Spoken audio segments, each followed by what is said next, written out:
Selamat pagi anak-anak peserta didik baru. Selamat datang Bapak ucapkan. Selamat bergabung di SMP Kesumasari Denpasar. Walaupun kita belum dapat bertatap muka secara langsung, Bapak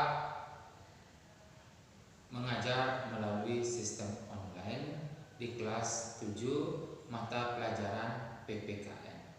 Bapak awali dengan Pangastuh Karo Om Swastiastu. Salam sejahtera buat kita semua ya. Anak-anak kelas 7, perkenalkan, kemarin di MPLS kalian sudah mengenal Bapak. Sekarang kalian bertemu lagi bersama Bapak. Nama Bapak Anak Agung Ngurah Gede Arisandra SPD. Ya, Bapak di SMP Kusumasari memegang mata pelajaran PPKN. Ya. Anak-anak yang Bapak cintai semua, lewat pembelajaran YouTube online yang Bapak berikan, jika suara Bapak tidak terdengar dengan jelas, silahkan menggunakan loudspeaker atau menggunakan handset. Ya. Pak awali, kalian sudah mendapatkan buku PPKN, yaitu literatur, buku BOS, yaitu buku penunjang, buku penuntun kelas 7 PPKN. Yang kedua, kalian sudah diberikan LKS. Kita lanjutkan sebagai materi yang pertama. Kalian lihat LKS bab 1 dan buku materi bab 1 halaman 1 yang berjudul Perumusan dan Penetapan Pancasila sebagai Dasar Negara. Judulnya adalah Perumusan dan Penetapan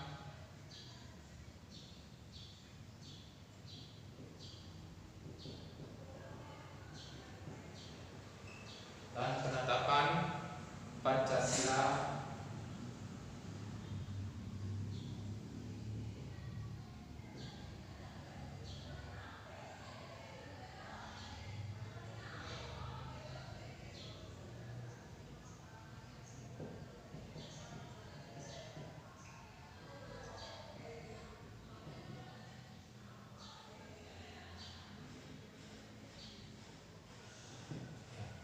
sebagai dasar negara. Ya. Mungkin kalian di SD kalian sudah mempelajari yang namanya PPKN, yaitu Pancasila. Oke. Kita awali langkah pertama. Di sini kalian menemui bab 1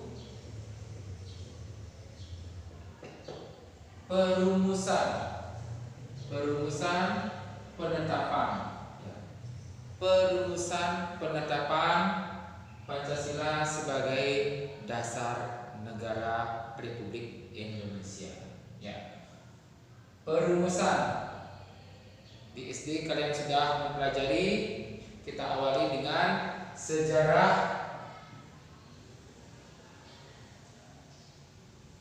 datangnya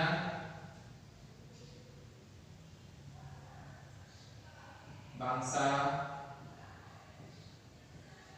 Jepang di Indonesia.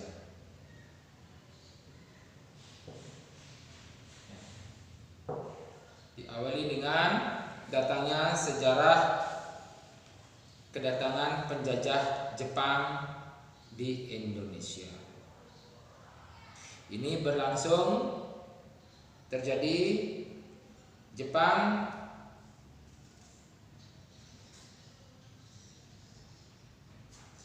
datang ke Indonesia pada tahun 1942. Ya, Jepang berkuasa di Indonesia mulai tahun 1942 setelah mengalahkan kolonial Belanda di Indonesia. Ya.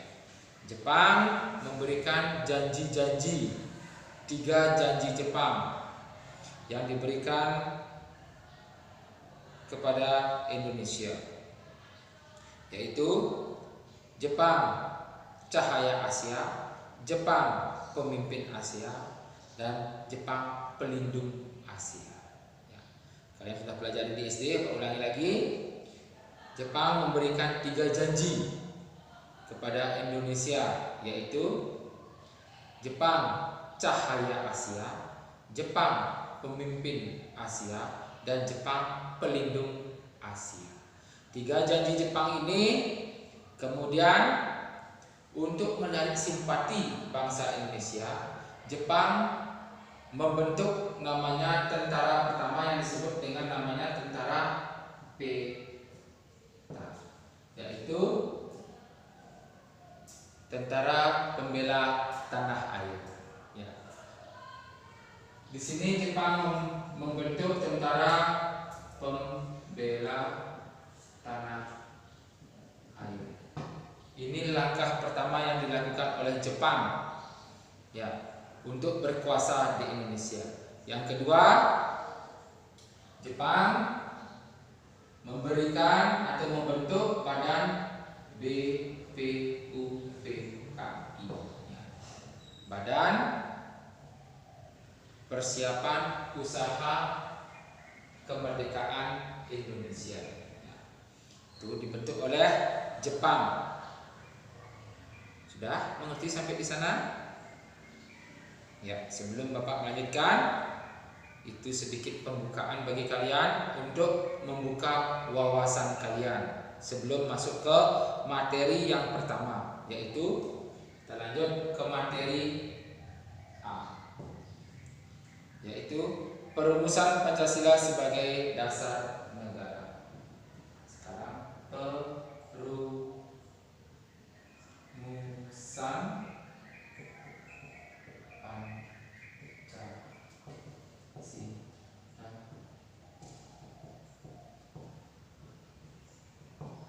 sebagai dasar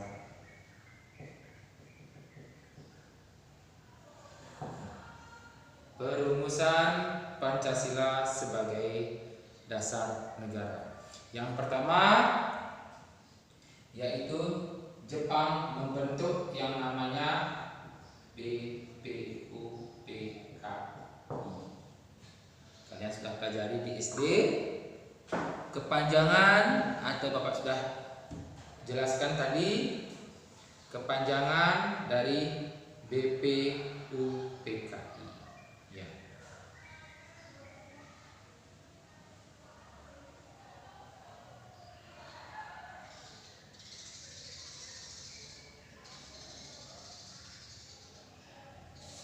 Selanjutnya anak-anak, kalian lihat buku kalian halaman 4. Halaman 4.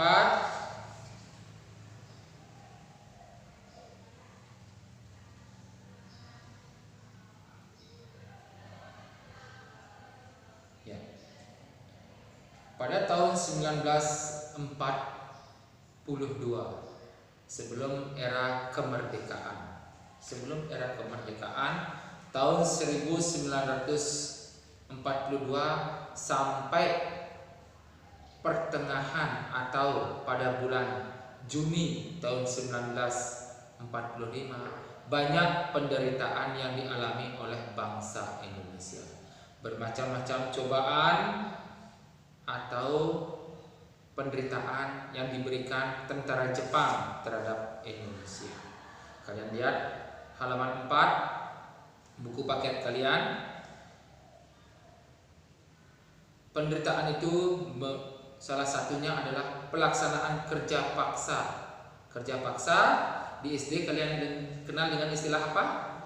Kerja paksa yang diterapkan pemerintah Jepang Ya, mungkin kalian lupa, Bapak ingatkan, Jepang melaksanakan sistem kerja paksa dengan nama Romusa. Kalian boleh catat, Romusa adalah sistem kerja paksa yang ditanamkan atau diharuskan oleh bangsa Jepang kepada bangsa Indonesia, ya, tanpa diberikan upah atau imbalan sebagai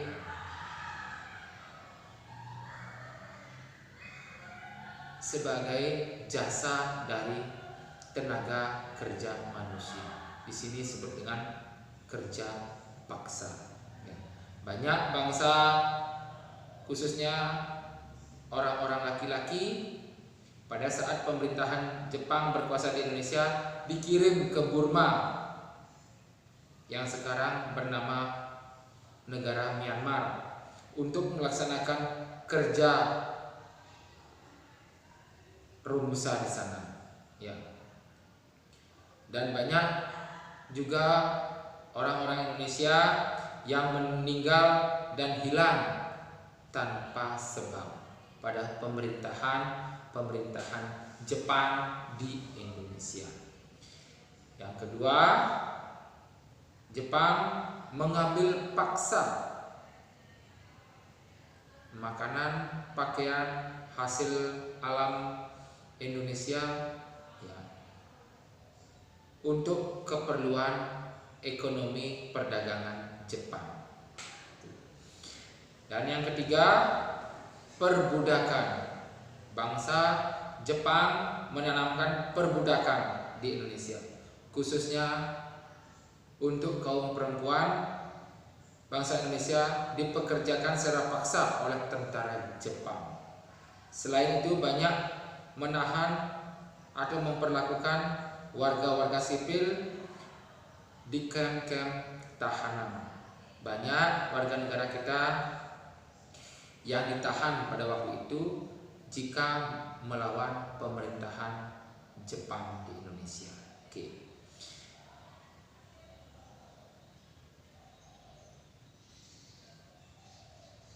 Kemudian Pak lanjutkan, Jepang mendarat di Indonesia tanggal 8 Maret 1942. Kalian boleh catat, Jepang mendarat di Indonesia 8 Maret 1942. Ya, di sini, ya, Jepang mendarat di Indonesia tanggal 20 Jepang mendarat tanggal 8 Maret 1942 dengan membawa 3 iming-iming atau semboyan untuk menarik massa atau menarik simpati rakyat Indonesia. Ya. Jepang mengiming-imingi sebagai Jepang pelindung Asia, Jepang pemimpin Asia, dan Jepang cahaya Asia. Tetapi kemenangan Jepang terhadap sekutu Belanda pada waktu itu tidak bertahan lama, hanya berlangsung 3,5 tahun di Indonesia. Ya. Kemudian serangan sekutu yang meruntuhkan kota Hiroshima dan Nagasaki mengakibatkan Jepang menyerahkan pucuk kepemimpinan pada waktu itu kepada Soekarno dan Bung Hatta. Ya. Jepang ditarik oleh pemerintahan Jepang untuk kembali ke negaranya karena negaranya mengalami agresi militer di sana, ya, di mana kota Hiroshima dan Nagasaki dibom, diluluh lantahkan oleh negara-negara sekutu. Di sini Presiden pertama kali RI Soekarno dan Hatta berangkat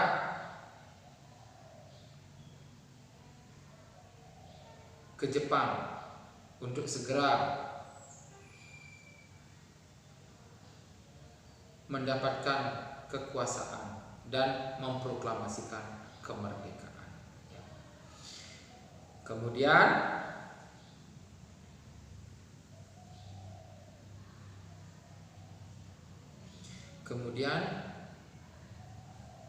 pada tanggal 1 Maret 1945 terjadilah sistem pembangunan yang dinamakan dengan sistem pembangunan Jawa Baru. Pada tanggal 1 Maret 1945 ya, Jepang sudah ditarik ke negaranya. Kemudian bangsa Indonesia mencanangkan sistem pembangunan yang dikenal dengan nama sistem pembangunan Jawa Baru. Kalian lihat halaman 4 ya. Kemudian dan pada tanggal 1 Maret 1945 Jepang membentuk BPUPKI. Jadi BPUPKI dibentuk 1 Maret 1945. Badan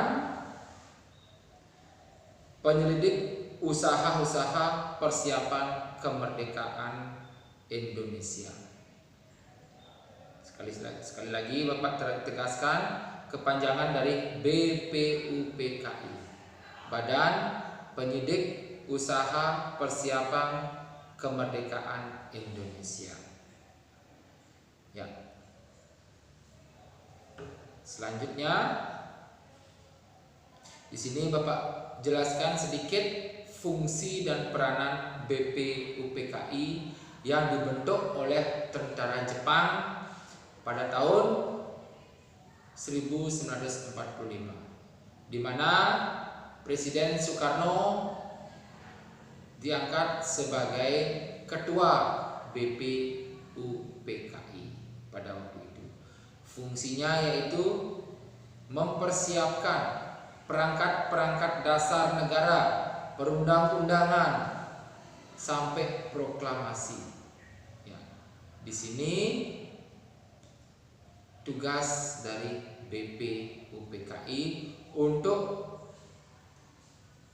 menyelaraskan atau menggodok rantap-rantap tentang dasar negara dan perundang-undangan yang ada di Indonesia.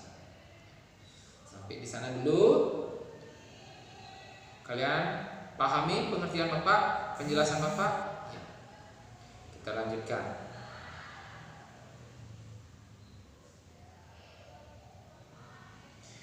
Kemudian BPUPKI direalisasikan. Kalian tahu direalisasikan? Diperkenalkan. Ya. BPUPKI direalisasikan. BPUPKI dibentuk pada tanggal 1 Maret 1945, kemudian direalisasikan tanggal 29 Mei 1945. Ini merupakan realisasi.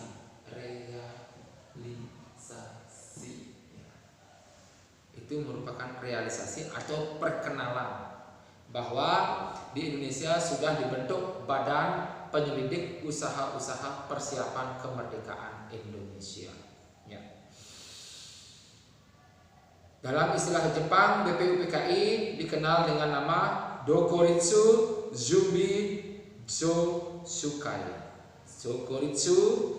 Dokuritsu, Bapak ulang, Dokuritsu Janbi Sosakai. Ya. Kemudian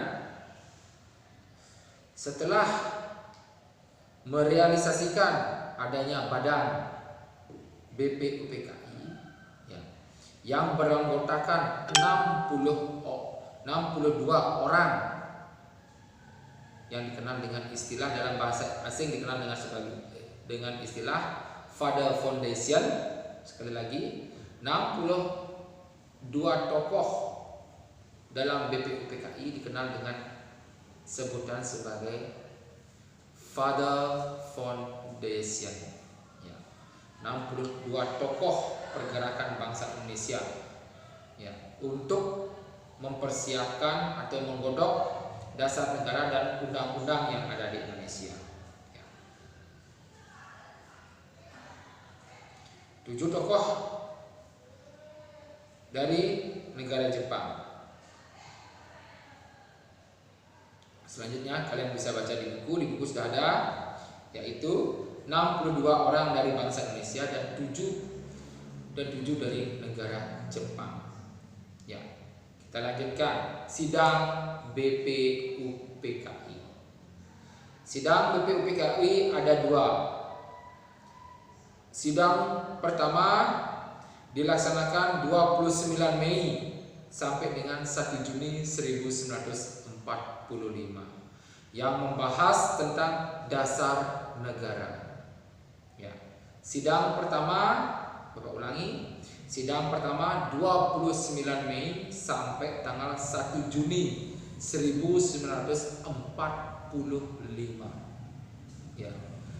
Yang membahas tentang dasar negara, di mana pada tanggal 1 Juni 1945 lahirlah dasar negara kita yang dikenal dengan nama, ya benar sekali, Pancasila. Ya. Sebelum Bapak menjelaskan lebih lanjut, Bapak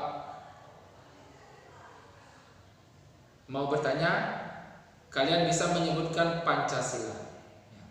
Bapak sekarang bertanya pengertian daripada Pancasila.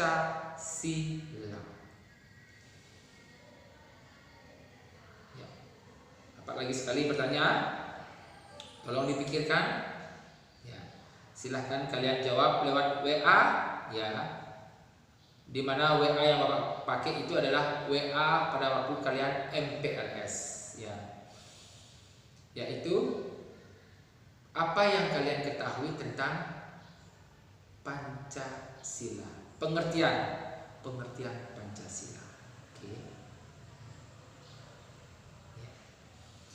Ya, mungkin di benak kalian sudah ada pikiran. Ya, Bapak jelaskan di sini, Pancasila berasal dari 2 kata, panca dan sila. Panca artinya 5. Dan sila artinya dasar atau sendi tempat berpijak. Ya. Jadi pengertian dari Pancasila adalah 5 sendi dasar sebagai pedoman tempat berpijak atau pedoman moral bangsa Indonesia. Ya. Dinamakan dengan Pancasila. Jadi setiap tingkah laku maupun undang-undang tidak boleh keluar dari yang namanya Pancasila. Pancasila merupakan dasar dari segala dasar hukum maupun dasar negara yang ada di Indonesia. Oke. Sampai di sana ada pertanyaan dulu. Itulah sidang pertama BPUPKI tanggal 29 Mei sampai tanggal 1 Juni 1945 yang menghasilkan dasar negara yang kita pakai sampai sekarang, yaitu Pancasila. Ya. Kemudian sidang kedua berlangsung 10 sampai dengan 17 Juli. Sidang kedua BPUPKI tanggal 10 sampai dengan 17 Juli 1945 dengan membahas rancangan Undang-Undang Dasar yang dikenal dengan UUD. Belum menjadi UUD 45, masih RUUD, Rancangan Undang-Undang Dasar. Ingat, belum menjadi UUD 45, ya. Ulangi lagi, sidang kedua BPUPKI tanggal 10 sampai dengan 17 Juli 1945 menghasilkan rumusan atau rancangan Undang-Undang Dasar, ya, yang dikenal dengan RUUD, belum menjadi UUD 45. Ya, belum menjadi UUD 45. Ya.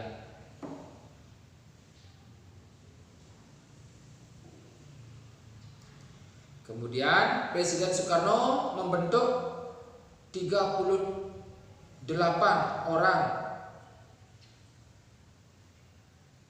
yang membahas rancangan pembukaan undang-undang.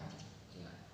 Sebenarnya di buku di sana diterangkan rancangan undang-undang 1945, tapi Bapak revisi di sana rancangan undang-undang dasar, belum menjadi undang-undang 1945. Karena apa? Undang-undang Dasar Negara Republik Indonesia disahkan pada tanggal 18 Agustus 1945, sehari sesudah hari proklamasi kemerdekaan negara kita. Jadinya ini adalah rancangan undang-undang dasar negara Republik Indonesia. Ya. Setelah tanggal 18 Agustus 1945 baru menjadi undang-undang dasar negara Republik Indonesia. Ya. Oke, sampai di sana ada dulu pertanyaan atau kalian sudah pahami?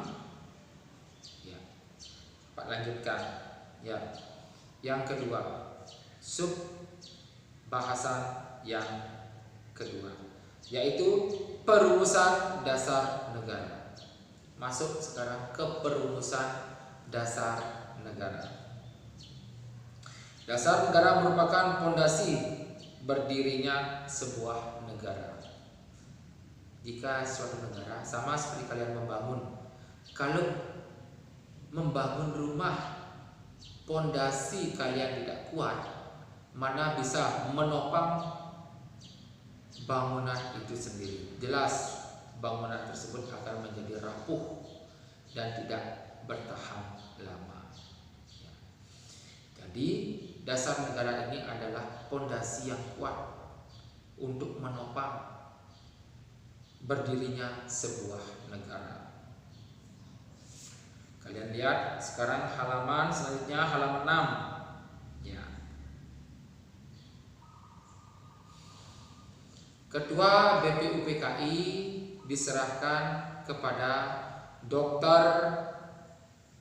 KRT Rajiman Widyodiningrat. Pada pidato awal pertamanya, Ketua BPUPKI Rajiman Widyodiningrat mengatakan bahwa untuk mendirikan Indonesia merdeka diperlukan suatu dasar negara. Kalian sudah tahu dasar negara kita adalah Pancasila. Ya. Untuk menjawab pertanyaan dari Ketua BPUPKI Rajiman Widyodiningrat, ya, maka dirumuskanlah beberapa rumusan dasar-dasar negara kita.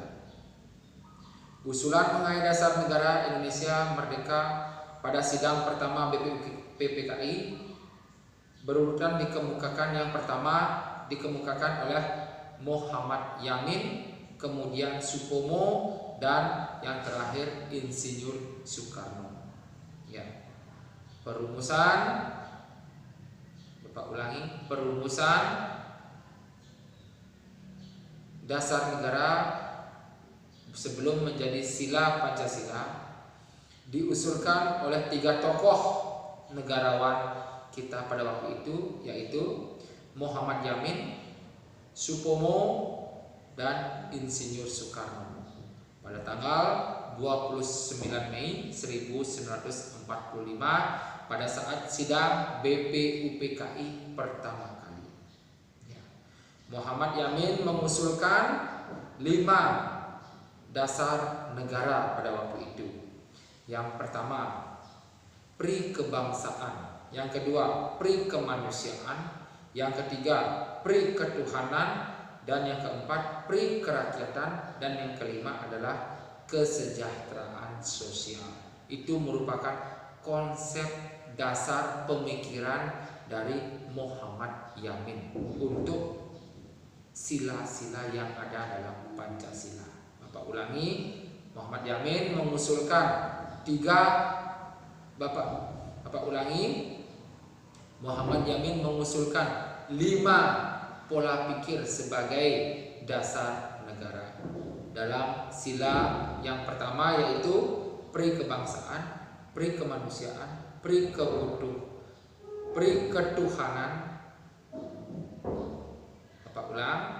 Yang pertama pri kebangsaan, yang kedua pri kemanusiaan, yang ketiga pri ketuhanan, dan keempat pri kerakyatan, yang kelima pri kesejahteraan sosial.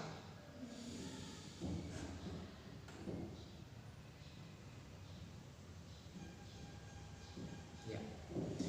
Itu merupakan pola pikir yang pertama. Kemudian dari gagasan pola pikir yang singkat Muhammad Yamin kemudian dikembangkan pada saat Muhammad Yamin berpidato di depan sidang BPUPKI yang lebih menjabar lagi. Beliau menyebutkan yang pertama ketuhanan yang Maha Esa, yang kedua kebangsaan persatuan Indonesia, yang ketiga rasa kemanusiaan yang adil dan beradab, yang keempat kerakyatan yang dipimpin oleh hikmat kebijaksanaan dalam permusyawaratan garis miring perwakilan, dan yang kelima keadilan sosial bagi seluruh rakyat Indonesia. Itu merupakan pengembangan pemikiran dari Muhammad Yamin. Selanjutnya tanggal 31 Mei 1945 Supomo menyampaikan pidato tentang dasar negara. Sekarang setelah Muhammad Yamin tanggal 31 Mei 1945 Supomo mengumumkakan pendapatnya tentang pemikiran beliau, 5 konsep pemikiran beliau. Yang pertama adalah persatuan, yang kedua kekeluargaan, yang ketiga keseimbangan lahir batin, dan keempat musyawarah, dan yang kelima adalah keadilan sosial. Ya. Itu merupakan konsep dasar yang diajukan oleh Supomo tanggal 30 Mei 1945.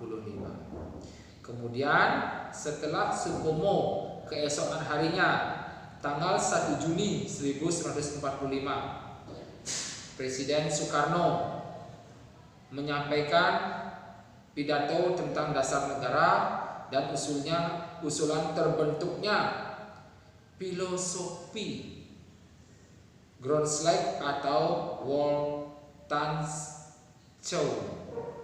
Ya, di buku kalian lihat halaman 7 ya. Filosofi Groendswijk dan Wollstonecraft adalah fundamen. Kalian artinya? Mengerti artinya fundamen? Adalah pondasi bagi berdirinya suatu negara yang kokoh. Ya, itu yang disebut sebagai yang diminta atau yang dikumandangkan saat pidato Presiden Soekarno tanggal 1 Juni 1945 pada saat sidang BPUPKI pertama kali. Fundament tersebut adalah fundament itu sendiri filsafat, pemikiran, jiwa, hasrat yang dalam-dalamnya untuk di atas didirikan ya menjadi negara yang tangguh dan kokoh ya. Kemudian negara Indonesia yang kekal abadi didasarkan oleh Pancasila. Rumusan dasar negara yang diusulkan oleh Presiden Soekarno adalah sebagai berikut. Sekarang rumusan yang diusulkan oleh Presiden Soekarno pada tanggal 1 Juni 1945 adalah pertama, kebangsaan Indonesia, yang kedua, internasionalisme dan pri kemanusiaan, yang ketiga, mufakat dan demokrasi. Yang keempat, kesejahteraan sosial. Dan yang kelima, ketuhanan dan berkebudayaan.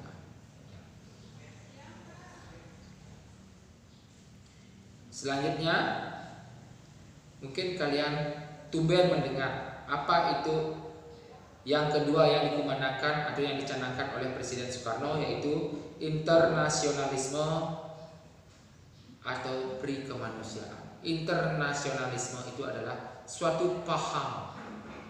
Kalian boleh catat, internasionalisme itu adalah suatu paham yang diajarkan untuk menghormati atau menjunjung tinggi pri kemanusiaan.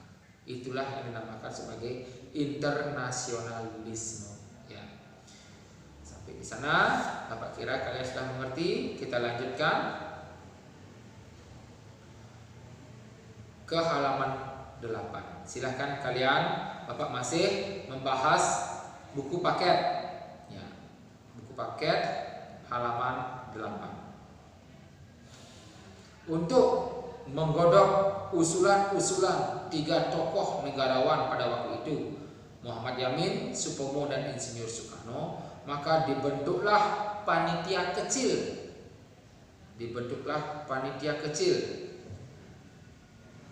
Untuk menyelesaikan usul-usulan yang telah masuk pada saat sidang pertama BPUPKI.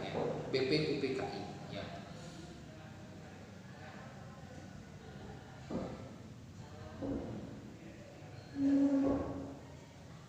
Kemudian dari 3 tokoh yang telah mengungkapkan pendapatnya itu, ada juga usulan-usulan yang masuk pada saat sidang BPUPKI, yaitu usulan yang pertama, golongan usulan yang meminta Indonesia merdeka secepat-cepatnya.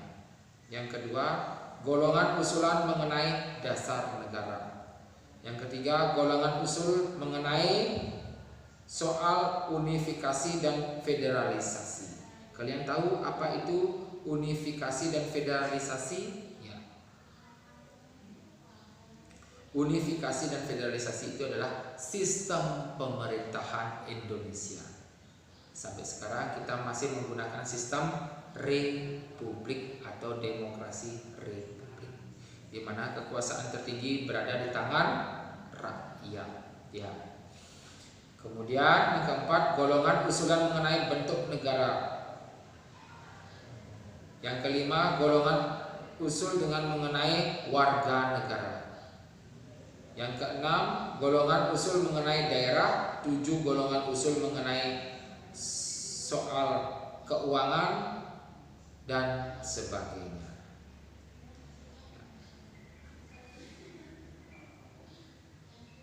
Bapak kira sampai di sana dulu? Ada pertanyaan?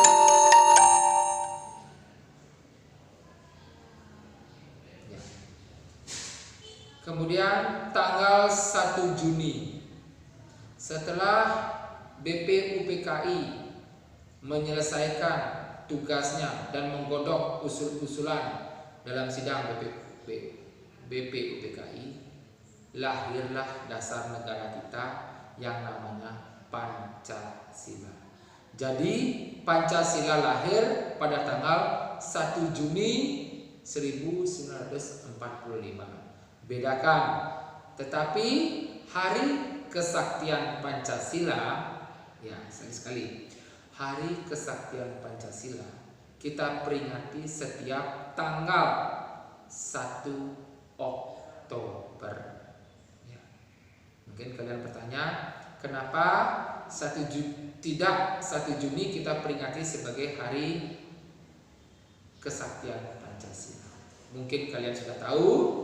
Bedakan lahirnya Pancasila 1 Juni, kesaktian Pancasila 1 Oktober. Karena pada tanggal 1 Oktober Pancasila sudah diuji oleh pengkhianatan G30S PKI dengan gugurnya 7 pahlawan revolusi. Makanya 1 Oktober diperingati sebagai Hari Kesaktian Pancasila. Sedangkan 1 Juni merupakan hari lahirnya Pancasila.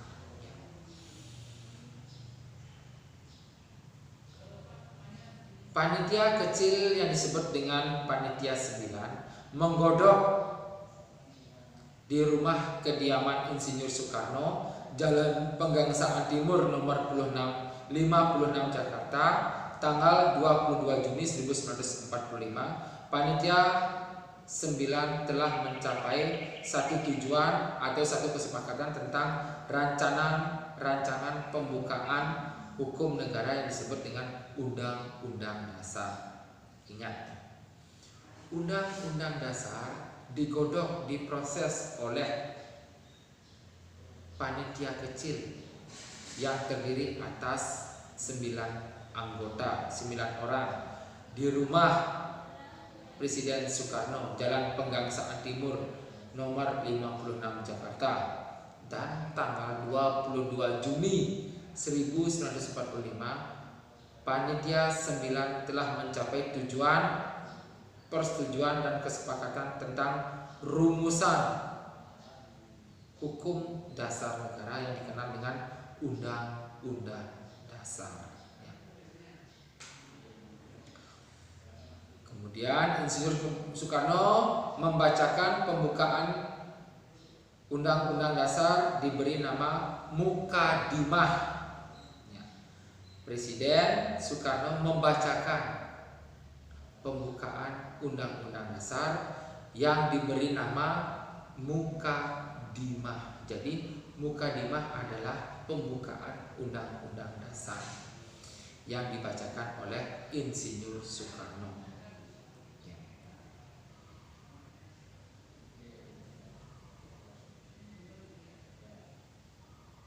Dan oleh Muhammad dan Mr. Muhammad Yamin dinamakan Piagam Jakarta, dan oleh Sukiman Wirjo Sanjoyo disebut sebagai Gentleman Agreement atau 4 pilar kehidupan bangsa dan bernegara. Ya.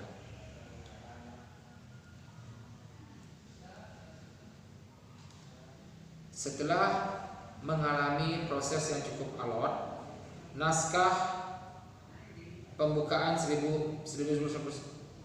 naskah UUD 1945 tercapailah kesepakatan. Adapun bunyi naskah Mukadimah hukum dasar sebagai berikut. Kalian lihat halaman 9. Bahwa sesungguhnya kemerdekaan ialah hak segala bangsa, dan oleh sebab itu maka di atas dunia harus dihapuskan, maka penjajahan di atas dunia harus dihapuskan karena tidak sesuai dengan pri kemanusiaan dan pri keadilan. Pak ulang, rumusan Mukadimah Undang-Undang Dasar 1945 berbunyi bahwa sesungguhnya kemerdekaan itu ialah hak segala bangsa, dan oleh sebab itu maka penjajahan di atas dunia harus dihapuskan karena tidak sesuai dengan pri kemanusiaan dan pri keadilan.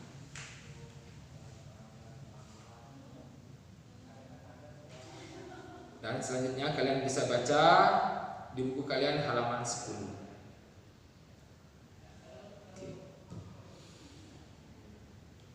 Dapat lanjutkan. Naskah Mukadimah yang ditandatangani oleh 9 anggota Panitia 9 dikenal dengan nama Piagam Jakarta. Sekali lagi Bapak tegaskan, rancangan Mukadimah UUD 45 yang ditandatangani oleh 9 panitia kecil dalam penggodokan naskah Undang-Undang Dasar dikenal dengan nama Piagam Jakarta atau Jakarta Charter.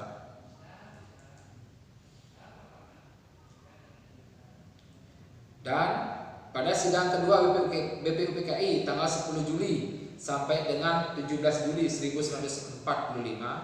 Pada tanggal 14 Juli 1945 Mukadimah disepakati atau disetujui oleh BPUPKI. Jadi pada tanggal 14 Juli 1945 Mukadimah disetujui oleh BPUPKI. Dalam alinea keempat naskah Piagam Jakarta disebutkan terdapat rumusan negara sebagai berikut. Silahkan kalian lihat halaman 10. Yang pertama, ketuhanan dengan kewajiban menjalankan syariat Islam bagi pemeluk-pemeluknya. Yang kedua, kemanusiaan yang adil dan beradab. Yang ketiga, persatuan Indonesia. Yang keempat, kerakyatan yang dipimpin oleh hikmat, kebijaksanaan, permusyawaratan, perwakilan. Dan yang kelima, keadilan sosial bagi seluruh rakyat Indonesia, yang nantinya akan direvisi, yaitu sila pertamanya akan direvisi. Ya, belum sampai di sana. Ini merupakan baru rancangan awal. Ya, pada tanggal 14 Juli 1945, yaitu ketuhanan dengan kewajiban menjalankan syariat Islam bagi pemeluknya. Ya. Ingat, di Indonesia terdapat 6 agama yang diakui oleh negara. Ya, kalian sudah tahu agama-agama tersebut. Ya. Kemudian dalam sidang BPKI kita lanjut. BPUPKI pada akhirnya tahun 1945, sebelum kemerdekaan, BPUPKI akan dibubarkan. Dibentuklah atau diganti dengan nama PPKI, di mana tanggal 18 Agustus 1945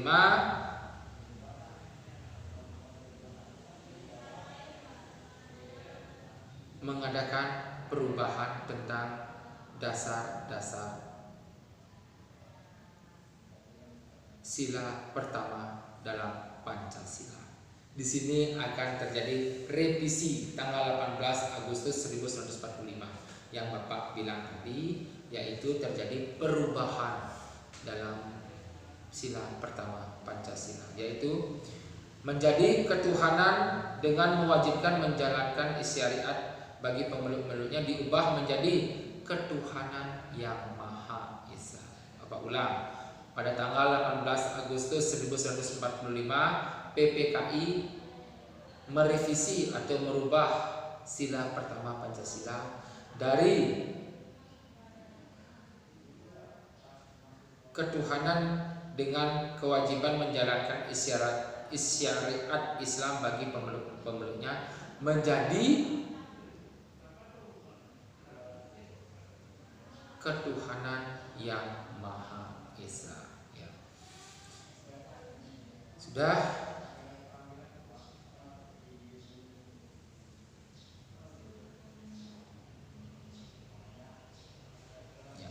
Selanjutnya kalian boleh baca sendiri halaman 11 ya.